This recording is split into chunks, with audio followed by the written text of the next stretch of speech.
Hey guys, MonarchStorm here. So I've been gone for a while, and this past weekend on Sunday I went to regionals. I went X2. I got 24th place, and I got my invite, which is really all I went there for.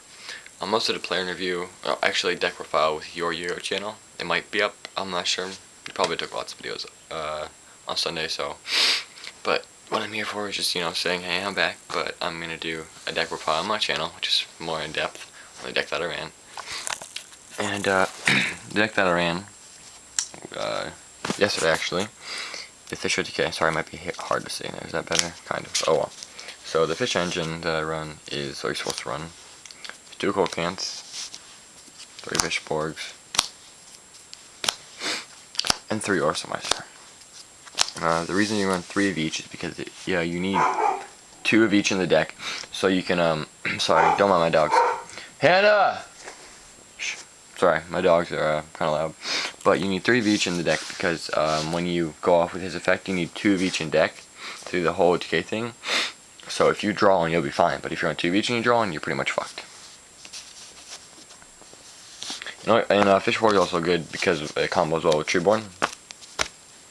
And the frog engine I run is 3 swap frogs. 2, oh come on now, Treeborn, and 1 Modern Toad. Pretty much self-explanatory. Lots of monsters, lots of water monsters, a ditch for this special summon, and ditch a frog or run a toad, so you can easily get 2 summons out in 1 turn for Golcant. Run a toad is just there also for more easy summoning. Sucks it can't be used for Synchronizing though. We have Gores, 2 Caius. I play Caius over LAD just because I like Caius more. I mean, it didn't really help me that much to play Caius. It did in a couple of situations, but LED definitely would have helped me a lot more than Caius. So I may take this out for LED, but for now, this is what it's going to stay. 2 faders, and as you saw, I ran 2 Golcants instead of 3. I took one of these out, 1 Golcant and 1 Caius out for 2 faders, and 2 faders saved me a bunch of times in the tournament. Also, it's easier to get Golcant out, and it can just help you get to the next card that you need for the OTK, and you can go off next turn, just if you're about to die that turn. And also good to get out Caius. Last 3 monsters I run are Snowman Eaters, pretty much self-explanatory. Destroys lots of the meta right now. I mean, like first turn said they're not gonna be able to get over this. Even Light Beat gets fucked by this because I lost. That was my 2 losses, Light Beat, so that sucked. But this really hurts the meta, and it's water monster, so that's good, and helps you get out Golcant because they can stay on the field for at least a turn or 2. Then I have 22 monsters. Now onto spells and traps. First, I have 3 gold Sarks. Now I run 3 because I don't have Power Dwellers. I would run 2 and 2 Power Dwellers, 2 gold Sarks if I had 2 pots, but very expensive, so I don't. This is mainly just to search out for either Golcant or Trinade. Also, you can search for Swap Prog or more if you need it. Anything else is pretty much redundant to search for. Not redundant, just don't really need to, because you probably get it in 2 turns anyways. But Moray, if you're stuck with stuff, and the Morays all come to the bottom, Swap Prog, get Golcant that easier, and so on and so on. Next, we have 3 Morays of Greed. For you people that don't know what it does, it's a Glider, Beast, or Spite, where you return 2 water monsters to your deck and draw 3 cards. So this is another way to thin deck out. Opening this and a couple things usually helps you get to OTK first turn faster. Next we have 3 Econ, insanely valuable with the amount of bringing back into with Treeborn and Fishborg actually. So, and like, let's say you have 3 of these in your hand and a Fishborg in the graveyard, and they have 4 monsters or 3 monsters.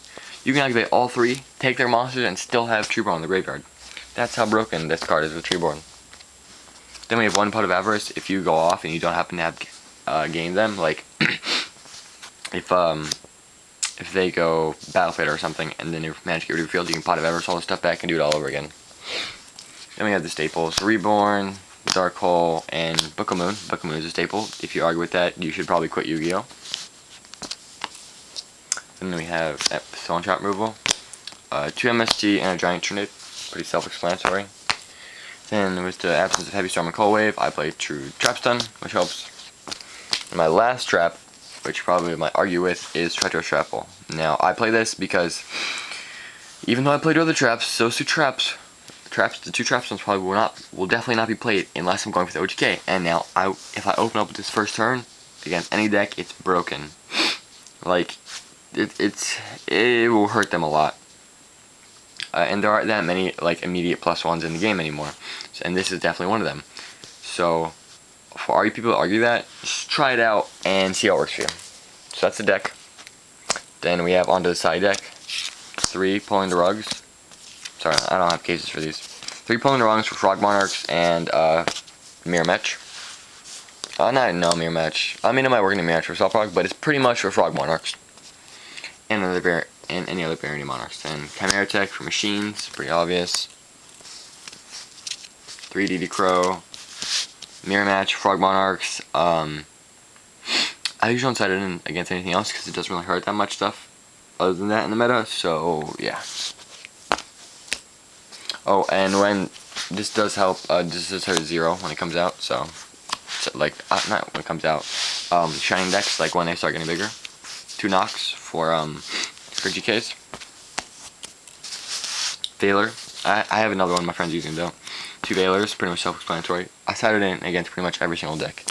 And now my favorite side card is Meta Bow Shark. Now it's 1800 beater, 500 defense, 4 stars. It's water, it's fish, and you can also get it with Cold Cans when Tech Genius Librarian comes out, which is a 5-star synchro, which lets you draw 1 card whenever you synchro summon, which is pretty good in this deck.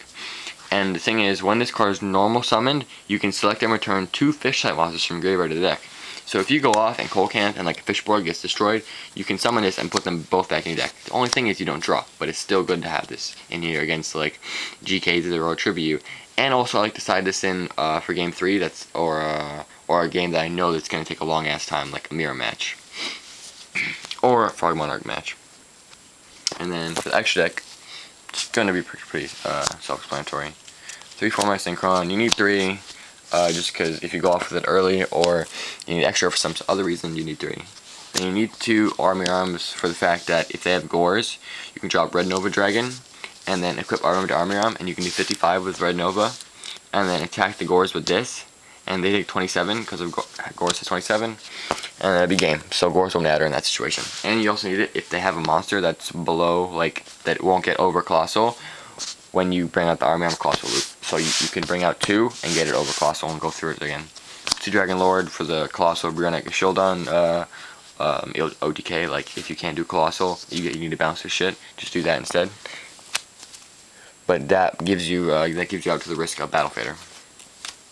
Oh, oops. Brionic, self-explanatory. Black Rose Dragon, just in case I need to blow up. 2 Colossal, set a Colossal Loop.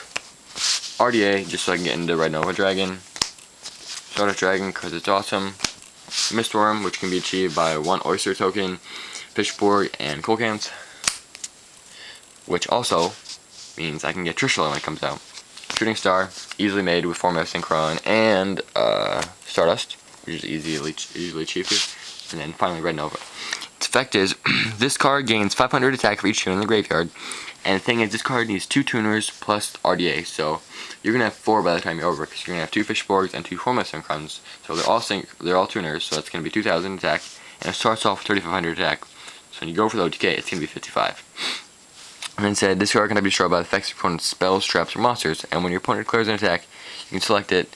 It's pretty much Shooting Star, but a little bit better. Harder to bring out though. So that's my deck. See you guys later. Peace out.